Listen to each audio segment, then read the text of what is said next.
Shalom sahabat yang dikasihi Tuhan Yesus, puji Tuhan kita bertemu kembali dalam kasih-Nya. Ya, Jerman cukup memprihatinkan saat-saat ini sahabat, sampai seorang warga Jerman yang bisa bahasa Indonesia mencurahkan isi hatinya di sebuah video ini. Hari ini terjadi serangan teroris di kota saya, hanya 500 meter dari rumah saya. Pelakunya adalah seorang Islamis. Banyak orang Jerman sudah lama merasa takut terhadap Islam. Tahun lalu ada lebih dari 1000 serangan Islamis di Jerman. Itu berarti sekitar 3 kali per hari. Saya tidak tahu harus berpikir apa tentang hal ini. Saya suka Indonesia dan saya memiliki banyak teman Muslim, tetapi di Jerman semakin banyak orang mulai membenci Islam. Karena faktanya ada banyak serangan yang dilakukan oleh Muslim di Jerman. Saya percaya ini bukan soal agama, tetapi lebih kepada budaya. Saya pikir orang-orang yang melakukan serangan semacam ini memiliki budaya yang berbeda dan menyerang Jerman karena Jerman adalah negara yang sangat bebas. Saya merasa bahwa di masa-masa seperti ini sangat penting bagi kita untuk hidup berdampingan dengan damai. Saya menghormati semua agama, tetapi saya juga berharap setiap tamu di Jerman menghormati budaya Jerman juga. Saya turut berduka cita untuk mereka yang telah kehilangan keluarga, teman, dan anak-anak di Jerman. Salam damai. Nah, itu sahabat yang terkasih ya. Dan saya juga menemukannya bagaimana warga Indonesia yang sudah mengeluh juga karena kelakuan-kelakuan para imigran ini, sehingga takutnya para pendatang-pendatang ke Jerman bisa kena imbasnya. Yuk kita cek dulu video ini sahabat. Oke lor, balik lagi di sini bareng aku lor. Sekarang aku sudah di rumah. Jadi aku di sini mau menyambung tentang vlog kemarin waktu aku berangkat kerja kan. Jadi belakangan ini, terutama di Frankfurt ya, ini disclaimer dulu ini. Ini nggak seluruh Jerman loh ya. Di Frankfurt itu kasus kejahatannya tuh makin meningkat lor. Jadi kemarin kan aku cerita banyak orang yang dijorokin ke rel kereta api biar ditabrak kereta api ya itu loh. Jadi waktu 2019 kalau nggak salah itu pernah ada kasus. Jadi aku waktu itu berangkat pagi sekitar jam berapa ya, 5:30 kalau nggak salah. Tiba-tiba keretanya itu berhenti lama, nggak ada pengumuman sama sekali. Terus habis setengah jam kemudian, itu memang lama banget. Setengah jam kemudian baru ada info kalau semua penumpang itu harus keluar. Karena di stasiun utama itu ada evakuasi katanya, ada penanganan medis. Terus aku keluar, ya wes, akhirnya aku naik bis lur berangkat ke tempat kerja. Naik bisnya itu nggak cepat ya, jadi kalau naik bis itu berarti nggak sampai tempat kerja itu lebih lama. Terus habis itu aku baca-baca berita, kenapa sih tadi ya itu, kenapa sih keretanya harus berhenti?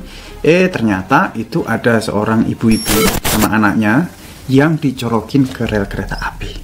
Nah, pelaku yang jorokin itu menurut berita-berita di sini itu seorang imigran. Jadi imigran yang berasal dari Afrika, Eritrea.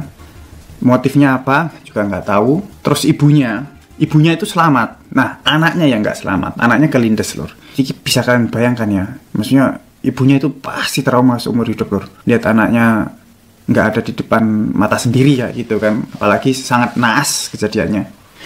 Terus semenjak kejadian itu banyak sekali kejadian-kejadian yang berikutnya, banyak sekali kejadian-kejadian yang mengikutinya kayak gitu loh. Jadi kayak mereka apa ya, jadi kayak bukan tren ya, tapi kayak semacam apa ya menjelasinya ya. Jadi makin banyaklah kasus seperti itu. Aku persoalan juga pernah waktu pulang kerja kayak gitu, kasusnya sama. Jadi waktu aku ditunjukin di video itu di Hauptwache, di sana itu ada yang kelindes juga. Jadi waktu itu aku pulang malam hari, terus harus turun di stasiun 2 stasiun sebelumnya karena keretanya nggak bisa lanjut. Ya dikarenakan karena ada kejadian tersebut, penanganan medis kayak gitu. Kalau ada penanganan medis, nah berarti rata-rata ada yang di rel kereta api lor. Terus yang baru-baru kali ini minggu kemarin itu juga waktu aku pulang kerja itu juga ada yang kasus yang mirip. Jadi ada polisi Einsatz itu polisinya itu menggeledah atau nyari orang yang tersangka gitu.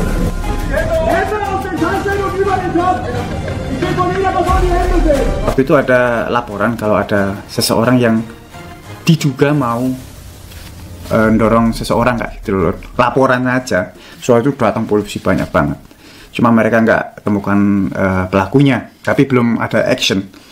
Terus yang minggu sebelumnya lagi itu ada lagi. Jadi ibu-ibu yang dicorokin juga, tapi kali ini selamat karena masinisnya pakai rem not bremse itu apa ya? Pakai rem emergency. Jadi makanya kalian yang di Jerman tuh harus hati-hati. Maksudnya bukannya menakut-nakuti kalian ya, tapi waspada aja. Ya pokoknya gimana caranya kalian menjaga keselamatan lah. Kayak kalau mungkin kalian pernah dengar berita yang setiap Christmas market itu ada kejadian mobil masuk ke kerumunan atau truk-truk masuk ke kerumunan. Yang terakhir kan tahun kemarin itu di Magdeburg. Jadi ada kerumunan nih, ada pasar malam, anggapnya pasar malam.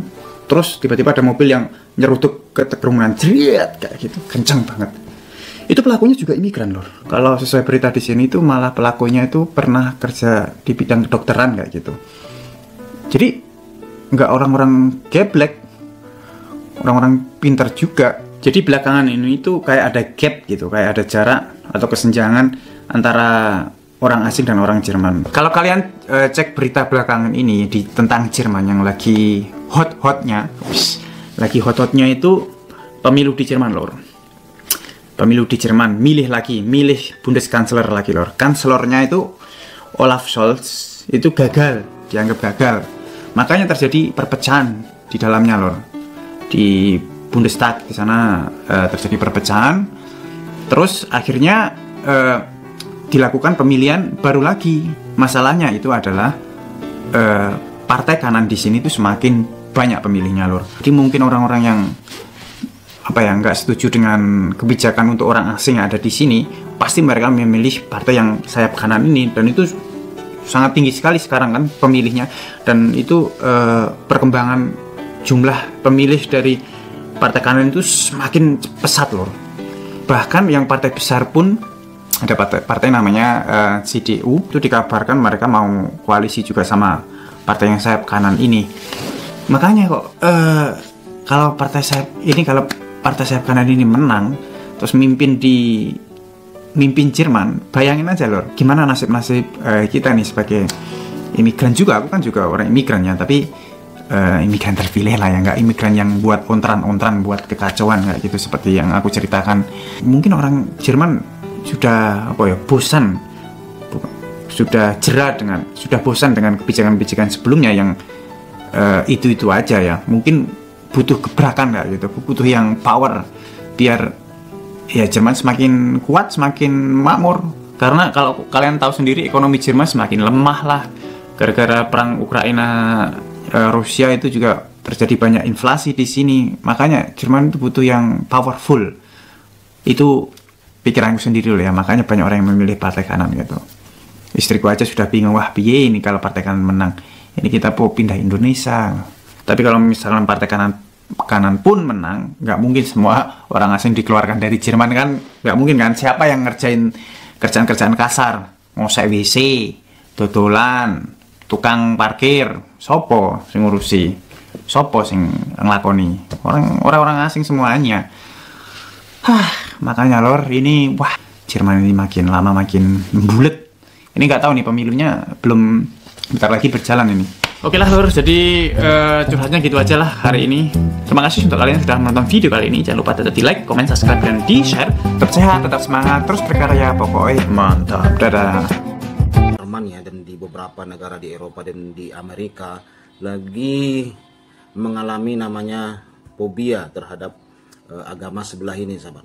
Karena beberapa kejadian teror, bahkan aksi-aksi bela Palestina yang cukup brutal ya kita lihat di beberapa media.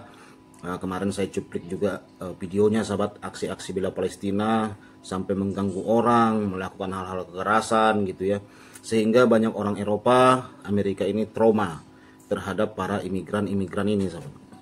Nah, di sebuah media juga dimuat di antara news ya, dikatakan begini, Menteri Prancis minta peningkatan keamanan usai serangan di Jerman Amerika Serikat. Nah, ini serangan di Jerman dan juga di Amerika Serikat. Beberapa bulan yang lalu di Rusia sahabat ya. Saudara boleh cek live saya ada di bawah itu bagaimana di tempat-tempat keramaian, mereka lakukan bom bunuh diri di Rusia, di Moskow ya. Menteri Dalam Negeri Prancis Bruno minta kewaspadaan maksimal dan peningkatan langkah-langkah keamanan di seluruh wilayah yang menjadi tempat pertemuan massal, menyerukan keterlibatan penuh badan intelijen untuk mendeteksi, mencegah, dan jika perlu menekan ancaman terorisme. Wow. Ya, itu saudara yang terkasih ya, apa salah orang Eropa ya? Saudara kita ini di Arab baku hantam sesama mereka, satu agama, karena beda nazab, ada yang Syiah, ada yang Sunni, mereka baku hantam, saling dor-doran, ditampunglah sama negara-negara kafir, ditampung, disekolahkan, dibiayai, digaji, nggak tahu balas budi sahabat. Nggak tahu balas budi, malah melakukan kerusuhan-kerusuhan di negara yang menampung mereka. Udah hidupnya enak, tinggal makan tidur, tapi nggak tahu diri gitu loh. Kalau bahas orang tua saya memang begitu, tak tahu diri nih orang. Nah, orang yang tak tahu diri itu lebih bagus nggak usah dipelihara. Iya, karena begini ya, bodoh kita kalau memelihara ular yang ingin mencotok kita. Udah tahu dia ingin mencotok kita pelihara terus. Lebih bagus saudaraku, dibinasakan saja itu ular. Kan gitu. Peningkatan keamanan akan dilakukan secara sistematis melalui pengawasan video di kota-kota. Secara khusus menempatkan staf dan memberikan pelatihan pada agen keamanan yang memastikan penyaringan akses di pengawasan terhadap orang-orang. Sebelum disebutkan bahwa otoritas telah mengerahkan 10.000 personil aparat hukum selama liburan di kota Paris dan secara total sebanyak 90.000 dikerahkan di seluruh Prancis. Nah, di Prancis kemarin juga kejadian kan bom Natal sahabat. Di Jerman juga ya, saudara boleh cek itu websitenya. Cari di Google, beritanya cukup viral sahabat ya. Mereka itu anti Natal. Lalu mereka melakukan aksi-aksi terorisme, melakukan aksi-aksi terorisme di hari Natal. Karena apa? Mereka sangat benci sahabat. Karena dalam iman mereka Tuhan itu Esa tidak beranak dan tidak diperanakkan. Mereka berpikir bahwa Tuhan orang Kristen itu beranak. Oleh sebab itu layaklah digom, layaklah dihabisi nyawanya. Ya wajar saja kita ketakutan saudaraku sama mereka ya. Saya jujur ya memang ketakutan saudaraku ya. Jujur saja saya lebih takut kepada pengikut-pengikutnya yang bela-bela agama ini dibanding kepada Tuhan mereka dan Nabi mereka, kan gitu ya. Ya, kalau sama pengikutnya itu lebih ngeri daripada Tuhannya sahabat. Mereka apa ya, lakukan aksi gom gitu kan ya. Luar biasa lah sahabat yang terkasih, bagaimana hal ini bisa terjadi. Makanya kita harus terus bawakan dalam doa, terus beritakan kabar baik. Agar apa saudaraku? Agar mereka diselamatkan.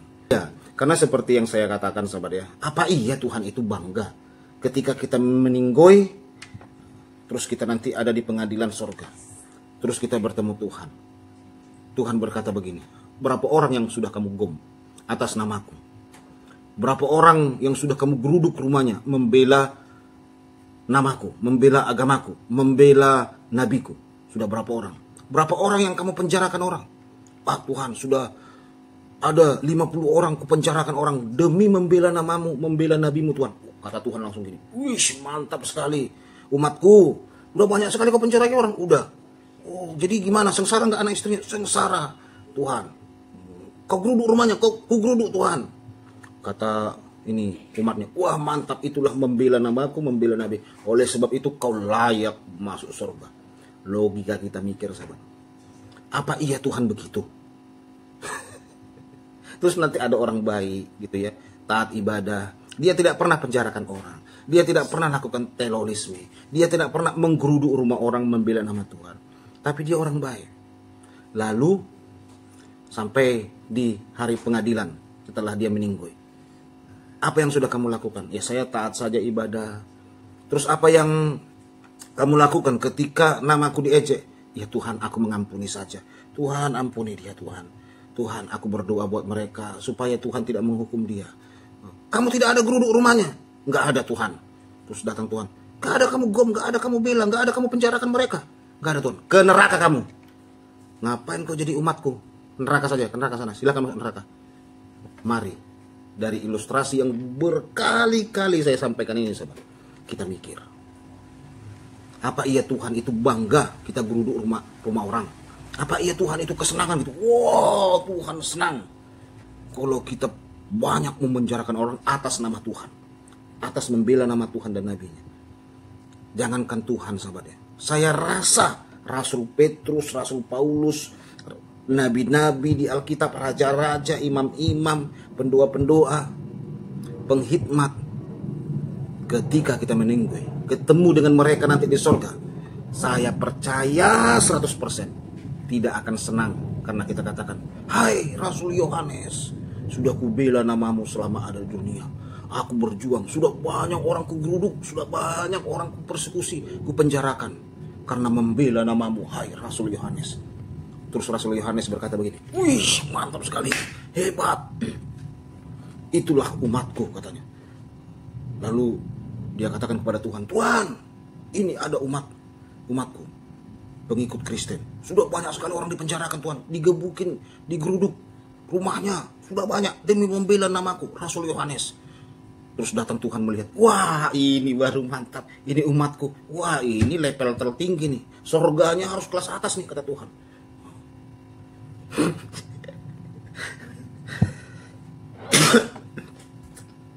Simpel kita berpikir, sahabat. Iya, simpel kita berpikir cara bertuhan ini.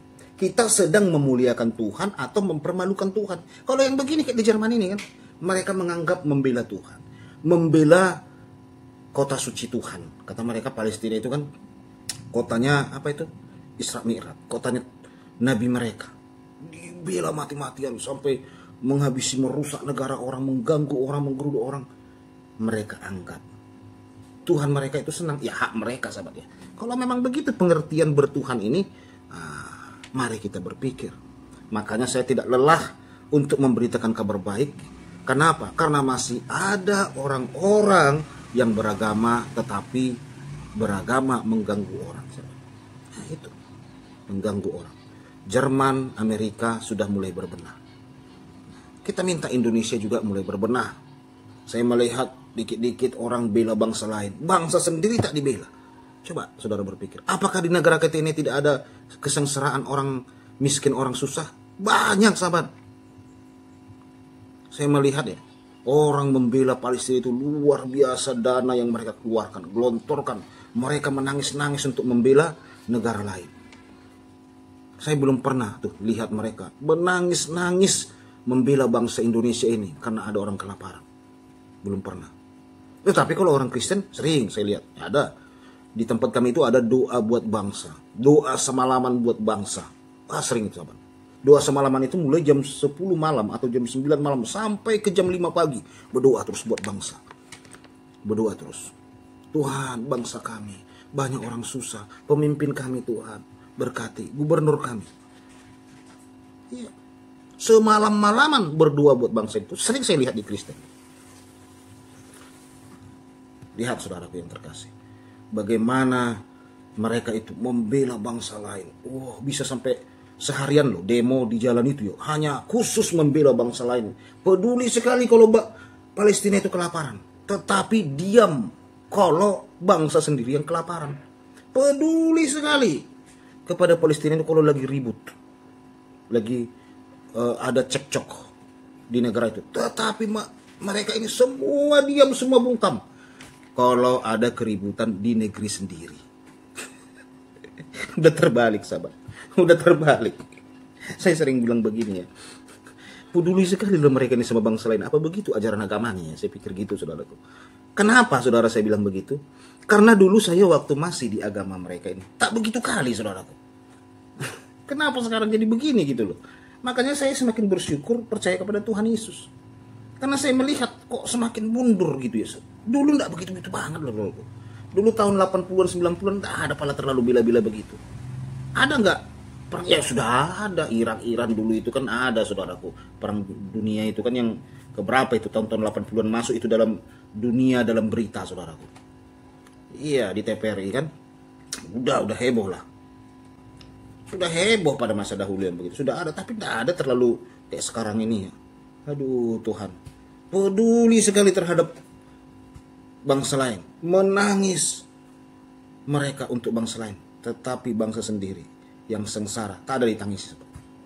Miris. Kecuali negara kita ini sudah kayak Amerika, sudah kayak Eropa, sudah maju negara kita ini sahabat. Orang susah digaji, sekolah gratis, berobat gratis. Kecuali sudah begitu, oh pantas kita membela bangsa lain. Ini bangsa sendiri masih banyak yang tak ada beras, makan saja terlantar, anak tak sekolah. Saya pergi tuh ke daerah-daerah pedalaman sahabat. Masih banyak orang tak sekolah sahabat. Masih banyak orang tak sekolah. Miris kan sahabat ya? Masih banyak orang tak sekolah. Orang tak sanggup lagi makan nasi, makan gandum aja sahabat. Tak sanggup makan nasi. Masih banyak di negara kita ini begitu, daerah-daerah. Belum masuk listrik, gelap-gelapan. Belum masuk internet, sinyal telepon pun tak masuk sahabat. Masih ada di negeri kita itu begini. Bayangin sahabat. Makan tak makan. Kasihan gak? Kasihan saudara. Tak ada yang membela mereka. Sedih. Ya kamilah bersama Effendi Usman pergi ke pedalaman untuk membela mereka. Tak ada yang membela mereka sahabat. Dibiarkan begitu. Seharusnya aksi nyata dong. Kalau memang mau bela, punya hak kemanusiaan, utamakanlah bangsa sendiri dibela. Kan gitu sahabat yang terkasih. Kita lanjut ya. Pada 20 Desember malam, sebuah mobil menabrak kerumunan di pasar Natal di Magdeburg, Jerman, menewaskan 6 orang. Wih, saudara yang terkasih, malam Natal 6 orang meregang nyawa. Jerman yang menewaskan 6 orang dan lebih dari 200 orang lainnya terluka. Ini terluka bisa saja kehilangan kaki, kehilangan tangan, sahabat ya. Bayangkan cacat seumur hidup. Hanya karena ada orang melakukan aksi bela agama. Memalukan. Polisi yakin bahwa serangan itu dilakukan oleh seorang pria berusia 50 tahun dari Arab Saudi yang bertindak sendiri. Menurut surat kabar Sued Debes C. Jaitung, tersangka kemudian diketahui sebagai pengungsi sejak Juli 2016 dan memiliki izin tinggal di Jerman. Sementara pada 1 Januari di sebuah truk menabrak kerumunan di Bordon Street di pusat bersejarah kota New Orleans, Amerika Serikat, menewaskan 15 orang. Ampun. 15 orang tewas. Karena apa? Membela agama, sahabat. Yang melukai 35 lainnya. Tersangka juga melepaskan tembakan ke petugas polisi sehingga menewaskan 2 orang kemudian tewas. Nah, ini saudara ya. Kenapa mereka ini masih begitu? Ya karena pembiaran. Ya jujur saja saudaraku, pembiaran. Saya udah lama bersuara tentang itu. Pembiaran. Ada orang kerumunan-kerumunan, demo-demo berkata United Kingdom, Syariah for United Kingdom katanya. Inggris harus melakukan syariat Islam. Kristen di sana cuman lucu ya. Mereka imigran mau bikin Inggris syariat Islam. Ketawa-ketawa sahabat. Ya itu awalnya dibiarin. Ya dianggap lucu-lucu awalnya. Di Amerika juga kan begitu. Sudah lama sebenarnya kejadian ini sahabat. Di Jerman, di Prancis demo mereka. Nah, Prancis syariah, Jerman syariah. Kristen di sana pun tak ada pedulinya sahabat. Ya, jujur saja. Lucu ya orang ini. Biarin sajalah. Nah, itu awal semua sahabat. Biarin sajalah. Biarin saja. Ya suka-suka lah. Masih sedikit. Suka-suka lah. Nggak tahu yang sedikit ini 3 istri, 4 istri.